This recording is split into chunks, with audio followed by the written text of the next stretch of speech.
dan semua pendoa yang terkasih. Hari ini kita kembali masuk ke bagian ketiga dari Maria Bunda Kerahiman. Hari ini judulnya adalah Maria Bintang Fajar. Maria Bintang Fajar yang menerangi jalan kita. Ini ditulis oleh Dr. Robert Stackpole. Ini adalah seri ketiga Bunda Maria tentang mengapa kita menyebut Maria Bunda Kerahiman. Kemarin 2 hari berturut-turut kita telah mulai mempelajarinya. Dalam bagian ketiga ini, Dr. Robert akan membahas sesuatu yang dia yakin banyak dari kita belum pernah benar-benar pertimbangkan sebelumnya. Faktanya, salah satu alasan mengapa kita tepat menyebut Maria Bunda Kerahiman adalah karena selama masa hidupnya di bumi, ia telah melakukan karya kerahiman yang luar biasa bagi kita semua. Ia menunjukkan kepada kita jalan menjadi murid sejati Yesus Kristus. Sebagaimana ditulis oleh Santa Faustina, Maria adalah pembimbingku yang senantiasa mengajariku cara hidup bagi Tuhan. Jiwaku berseri-seri dalam kelembutan dan kerendahan hatimu, ya Maria. Itu dalam catatan hariannya nomor 620.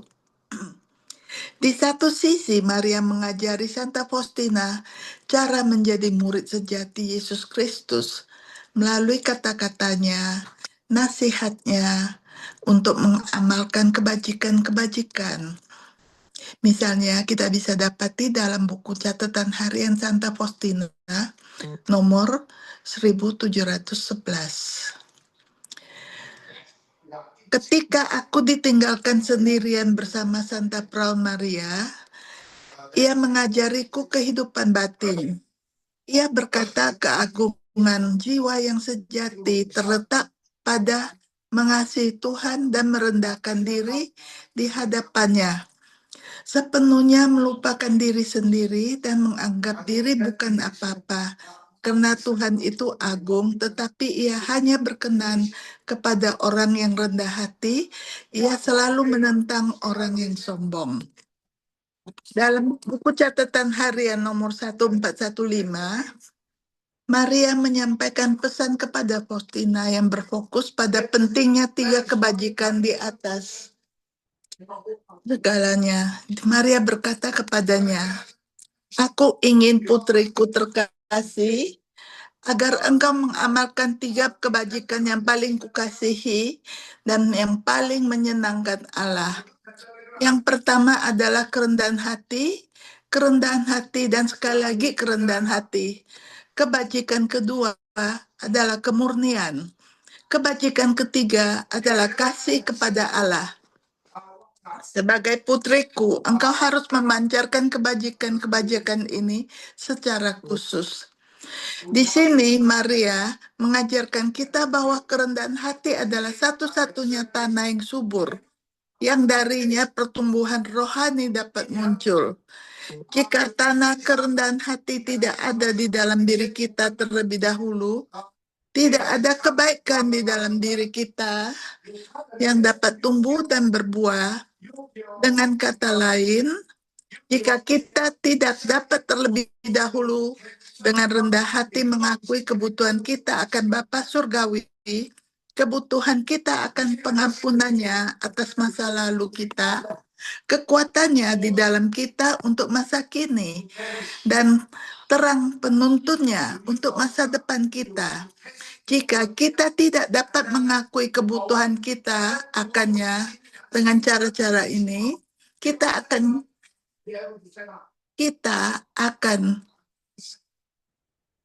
dengan cara-cara ini, hati kita tidak akan terbuka untuk menerima semua yang Tuhan ingin berikan kepada kita. Dengan kata lain, bagaimana Allah dapat memenuhi kita dengan rahmat-Nya jika kita sudah penuh dengan diri kita sendiri? Tidak ada ruang di hati kita bagi rahmat-Nya untuk dicurahkan. Santa Maria Faustina mempelajari pelajaran ini dengan baik. Ingatlah betapa seringnya dalam buku hariannya ia menyebut dirinya sendiri hanya sebagai kemalangan, seolah-olah itu memang nama aslinya. Bahkan di bagian terakhir buku hariannya Santa Faustina menulis, meskipun aku begitu malang, aku tidak takut kepadamu karena aku mengenal kerahimanmu dengan baik. Tidak ada yang dapat membuatku takut menjauh darimu ya Allah, karena segala sesuatu jauh lebih rendah daripada yang ku kenal kerahimanmu. Bacaan dari harian 1803.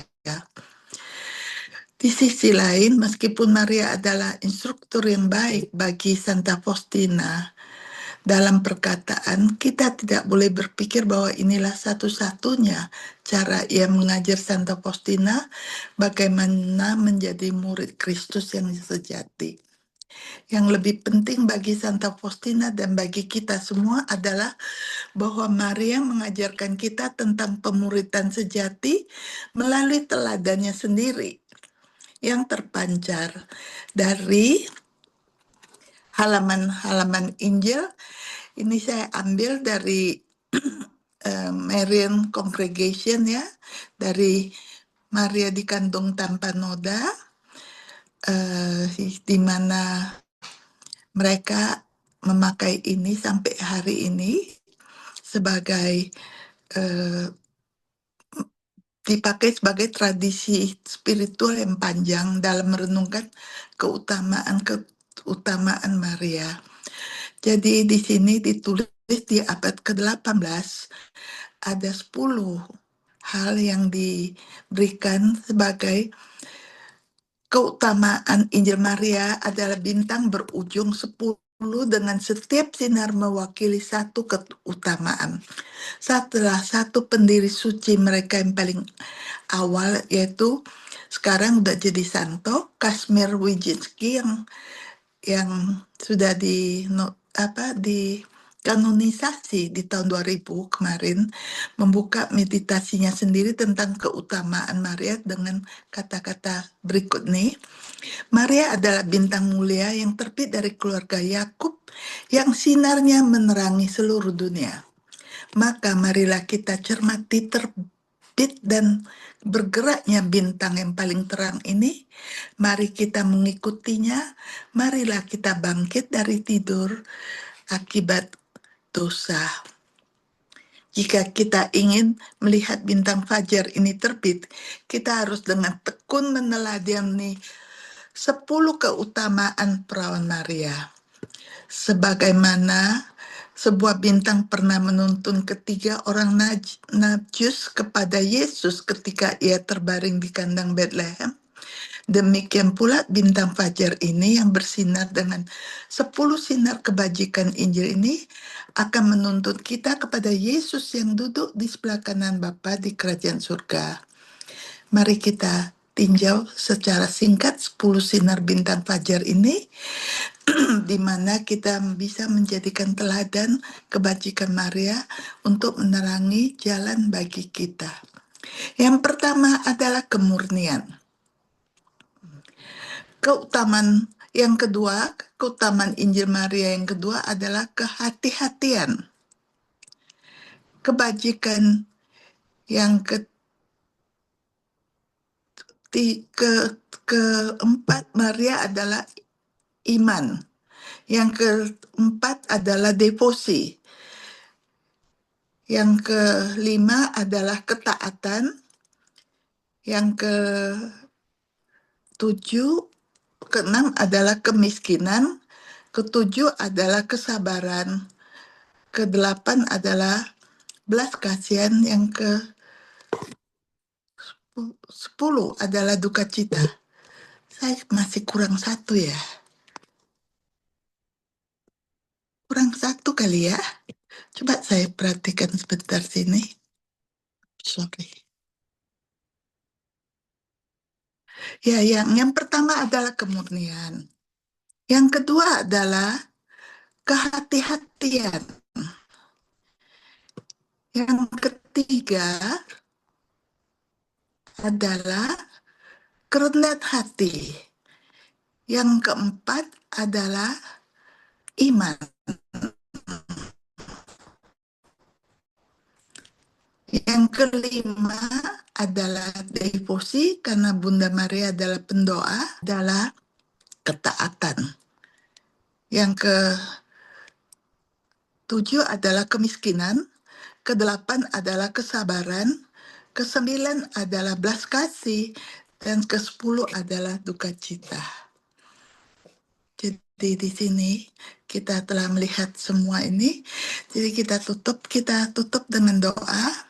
Bunda terkasih, ikat dan satukanlah kami dengan putramu, agar kami dapat sepenuhnya menjadi miliknya, melalui teladan yang engkau berikan dan ajari ke kami, sebagaimana ia kehendaki. Amin. Terima kasih.